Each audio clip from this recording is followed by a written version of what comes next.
October now, and tonight we look at a power player in our state's drinking culture, the Tavern League of Wisconsin. We wanted to know, what is this group and where does its influence come from? For those answers, we turn to NBC 26's Matt Jarko.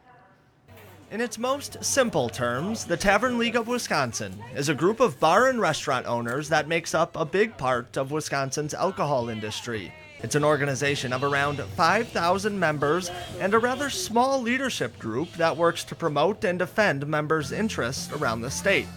We wanted to know more and asked the Tavern League's president for comment multiple times.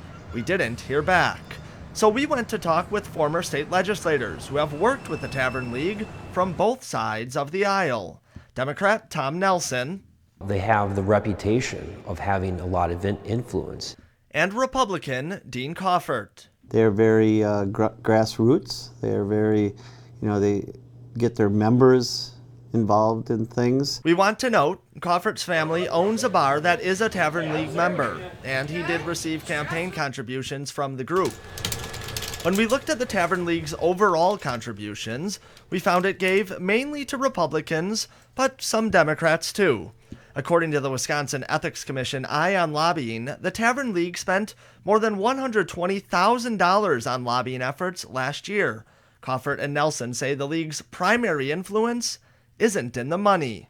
They don't have a strong or large governmental operations as far as people who are actually walking the halls in Madison. I think they rely on their local tavern owners, and that is why they're so effective, because everyone knows them. Nelson recalled talking to members when Wisconsin passed a smoking ban inside bars and restaurants. It seemed to me that, that they really had a base of support in communities all across the state.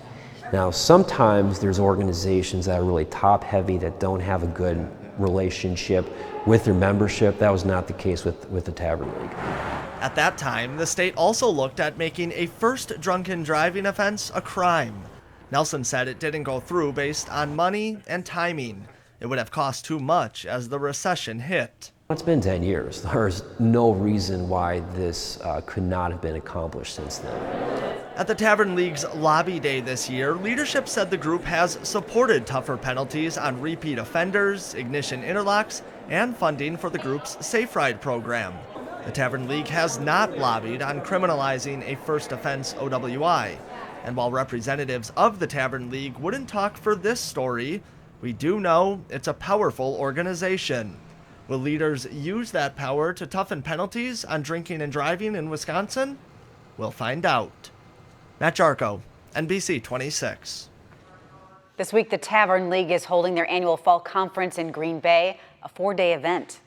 For more on Project Drive Sober, visit our website, NBC26.com. There you can find a full list of stories on this issue.